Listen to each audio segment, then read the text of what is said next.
உலகெங்கும் அறியப்பட முடியும் என்றால் அது கமல் என்ற ஒரு மூன்றெழுத்தாகத்தான் இருக்க முடியும். அவருடைய வாழ்க்கையில் நான் வியக்கிற ஒரு செய்தி உண்டு. திரையுலகம் என்பது குமிழிக்குள் கட்டப்பட்ட கூடாரம், எப்போதும் உடைந்து போகும். இந்த திரையுலக பயணத்தில் 5 ஆண்டுகள் பயணித்தவர் சிலர், 10 ஆண்டுகள் பயணித்தவர் சிலர், 15 ஆண்டுகள் பயணித்தவர் சிலர்.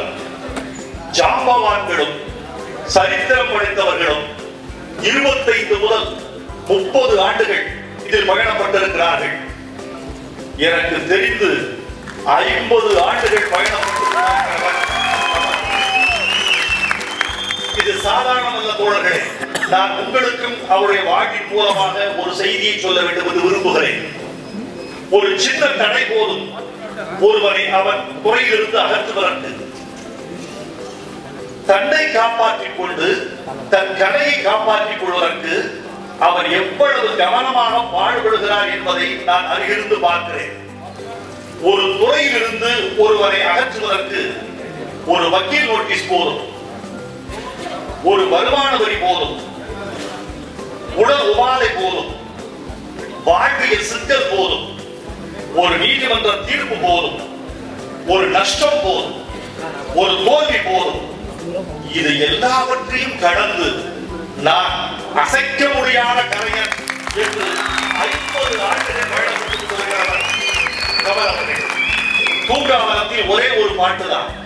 அந்த பாடல் கூட அவரை முன்னிலைப்படுத்தி எழுதப்பட்டதுதான். அந்த பாட்டு வேறொன்றும் அல்ல. நீயே உனக்கு ராஜா, உனது தலையே உனது கிரீடம் தோழா என்று எழுதியிருந்தேன். உனது தலை எனக்கு தனியாக யாரும் கிரீடம் சூட்ட வேண்டியதில்லை. என் தலையே கிரீடம் என்று ஆகிவிட்ட பிறகு வெளியே இருந்து யாரும் கிரீடம் சூட்ட வேண்டியதில்லை. அவர் சொன்னார், இது எப்படி எழுதினீர்கள்? உங்களை பார்த்து நான் எழுதிய பாட்டு என்று சொன்னேன்.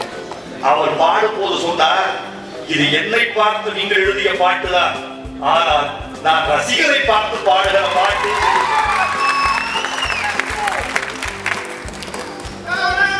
வேல்கள் வீசியும் வாள்கள் ஏந்தியும் வெளிச்சத்தை கொலை செய்ய முடியாது என்று எழுதியிருக்கிறேன். வெளிச்சத்தை எப்படி வெட்டுவீர்கள்? மரமாக இருந்தால் வெட்டி விடலாம், கிளையாக இருந்தால் வெட்டி விடலாம், சுவராக இருந்தால் இடித்து விடலாம், மலையாக இருந்தால் உயர்த்து விடலாம், ஆளாக இருந்தால் அடித்து விடலாம்.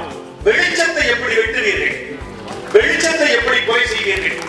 கமலஹாசன் ஜீவ ஜோதியாக, ஒரு வெளிச்சமாக, கலை உலகத்துடைய ஒரு தீபமாக இருக்கிறார். அவர் தொடர்ந்து வெற்றி பெற வேண்டும் என்று நான் வாழ்த்துகிறேன். அவரோடு பணியாற்றுவது ஒரு சுகம், வழங்குவது ஒரு சுகம். நான் சொல்கிறேன், எனக்கு தெரிந்து அவர் உரையாடலில் அவர் செல்கிற உயரத்தை பார்த்தால் அதில் 10% தான் அவர் கலைக்கு கொடுக்கிறார்.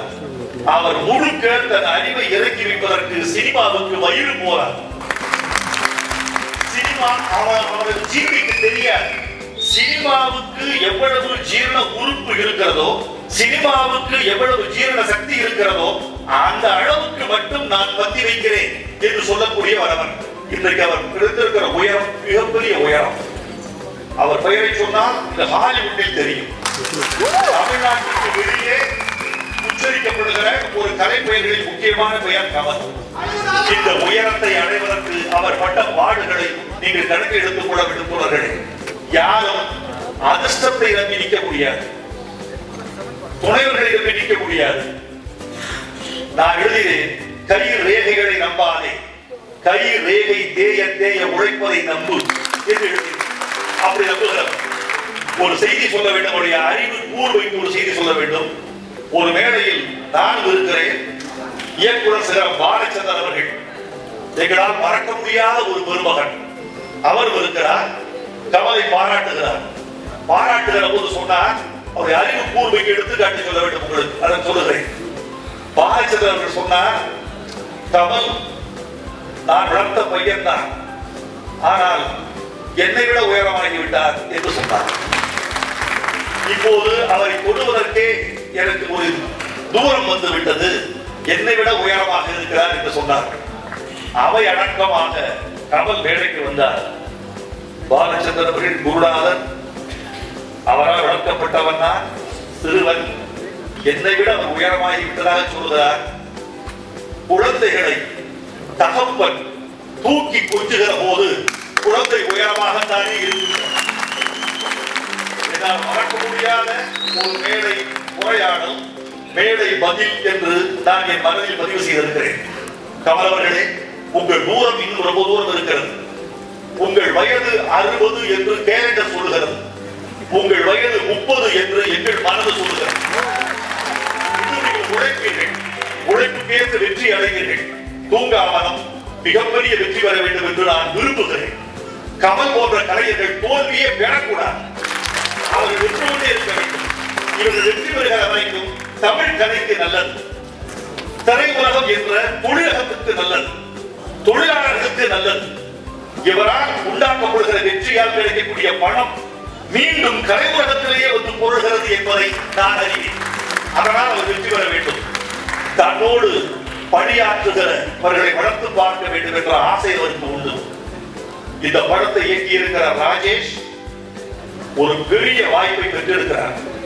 தன்னோடு பணியாற்றிய ஒரு கலைஞரையே என் படத்துக்கு நீதான் இயக்குனர் என்று ஆசீர்வாதம் செய்கிற உள்ளம் கமல் அவர்களின் ஒரு உள்ளம். ராஜேஷ் தனக்கு தந்த வாய்ப்பை மிக நன்றாக பயன்படுத்தி இருக்கிறார். ஜிப்ரனை பற்றி சொல்ல வேண்டும். இசையமைப்பாளர் ஜிப்ரன் என்னை ஒரு நாள் கமல் அவர்கள் அழைத்து, இந்த சரசர சாரக்காத்துக்கு இசையமைத்தது யார் என்று கேட்டார். அது என் பாட்டு என்பதை கண்டுபிடித்தார். கண்டுபிடித்த பிறகு யார், ஜிப்ரன் யார் என்று கேட்டார். ஒரு இளமையான பையன், அதிகமாக பேச மாட்டார், வாய் பேச மாட்டார், வாத்தியம் பேசும் அமைதியான ஆள். என்னை வந்து பார்க்க சொல்கிறீர்களா என்றார். நான் ஜிப்ரனுக்கு சொல்லி, அப்பா உனக்கு ஒரு பெரிய வாய்ப்பு, கமல் உன்னை பார்க்க வேண்டும் என்கிறார், போய் பார். போய் பார்த்தார். ஜிப்ரன் எங்கு இருக்கிறார் என்று கமல் கேட்டு நான் அறிமுகப்படுத்தி வைத்தேன். இன்றைக்கு கமல் எங்கு இருக்கிறார் என்பதை நான் ஜிப்ரனிடம் கேட்டு தெரிந்து கொள்ள வேண்டியவராக இருக்கிறேன்.